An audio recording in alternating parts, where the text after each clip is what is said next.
अभ्यंग स्नान करून द्या. ती काही दिवाळी दिवशी केलं नाही, पण त्यांच्या पाण्याचं तीर्थ, पायाचं तीर्थ त्यांनी कोल्हापूरला दिलं. हे माझा महत्वाकांक्षी प्रोजेक्ट आहे आणि मग माझ्या पायाचं तीर्थ घेऊनच ते पाणी सगळ्या लोकांच्या घरात गेलं पाहिजे. आम्ही काही 2-3 दिवस ते नळ सुरू केला नाही. जयंती पाटलांचा ड्रीम प्रोजेक्ट फेल गेलाय असं जर काँग्रेसच्या नगरसेवकांचं म्हणणं असेल तर ते मला मान्य आहे. आता मी मगाशी अनेक वेळेला सांगितलं की आम्ही कधी याच्यामध्ये राजकारण करण्याचा प्रयत्न केला नाही, कारण राजकारण करून कोल्हापूरच्या पाण्यामध्ये माती कालवणं ह्या मधला कुणाचाही स्वभाव नाही.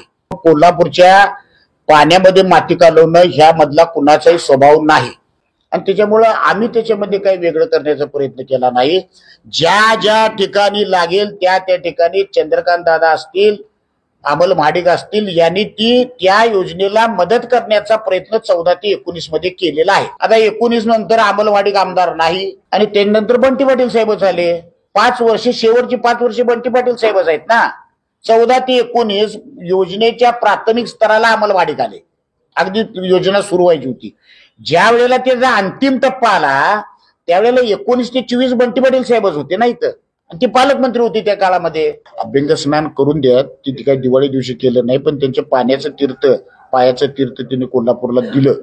हे माझा महत्वाकांक्षी प्रोजेक्ट आहे आणि मग माझ्या पायाचं तीर्थ घेऊनच ते पाणी सगळ्या लोकांच्या घरात गेलं पाहिजे.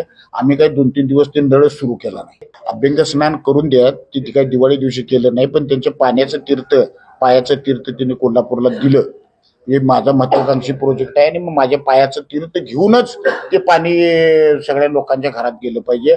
आम्ही काही 2-3 दिवस ते नळ सुरू केला नाही. अभ्यंग स्नान करून द्या. ती काही दिवाळी दिवशी केलं नाही, पण त्यांच्या पाण्याचं तीर्थ, पायाचं तीर्थ त्यांनी कोल्हापूरला दिलं.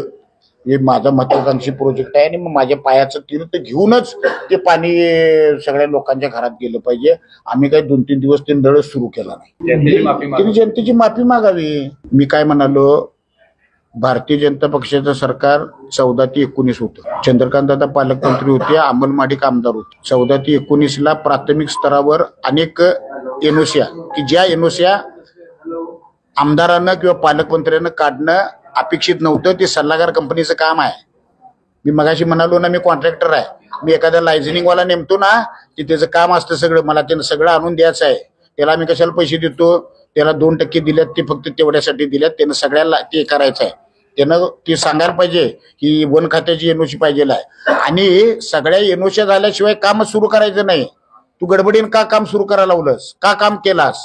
त्याच्यामुळे आम्ही खोडा गाठला नाही आणि 14 ते 19 आमचं एनओसी देण्यातच वेळ गेला आणि 19 नंतर तर 24 पर्यंत बंटी पाटील साहेबच आहेत ना. आम्ही कुठे आहे तिथं? आणि मग योजना चांगली आहे तर ती बंद का पडायला लागल्या? योजना चांगली आहे की नाही, चांगलं झालंय की नाही, मग ती बंद का पडतंय?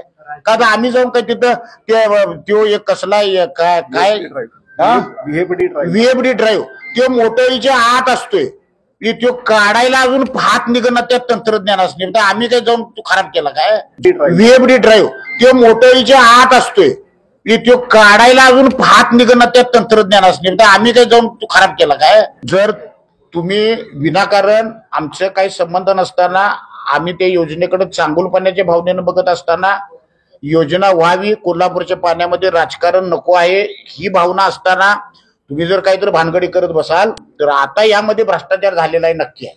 कारण आम्ही सांगतो ना की हे सल्लागार कंपनी हे ते सगळं ठेंगण आणि आम्ही सगळे लोक येतो, आम्ही कशाची शपथ घ्यायची तीच घेतो की बाबा ह्यामध्ये आम्ही नाही आहे आणि त्यांनी यावं आणि सांगावं की याच्यामध्ये काही काळबेर नाहीये म्हणून. आम्ही ते काळबेर दाखवतो ना कुठं कुठे, बरं दाखवण्याचा प्रयत्न केला तर आता यामध्ये भ्रष्टाचार झालेला आहे नक्की आहे. कारण आम्ही सांगतो ना की हे सल्लागार कंपनी हे ते सगळं ठेंगण आणि आम्ही सगळे लोक येतो, आम्ही कशाची शपथ घ्यायची तीच घेतो की बाबा ह्यामध्ये आम्ही नाही आहे आणि त्यांनी यावं आणि सांगावं की याच्यामध्ये काही काळबेर नाहीये म्हणून. आम्ही ते काळबेर दाखवतो ना कुठं कुठे, बरं दाखवण्याचा प्रयत्न केलाय.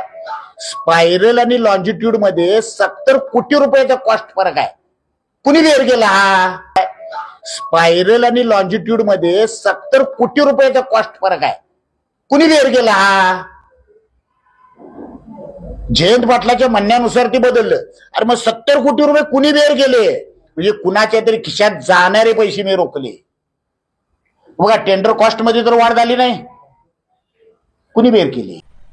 अशाच नवनवीन ताज्या आणि ठळक बातम्यासाठी पाहत रहा लोकमान्य न्यूज डिजिटल मीडिया चॅनलला सबस्क्राईब करा, लाईक करा, शेअर जरूर करा. धन्यवाद.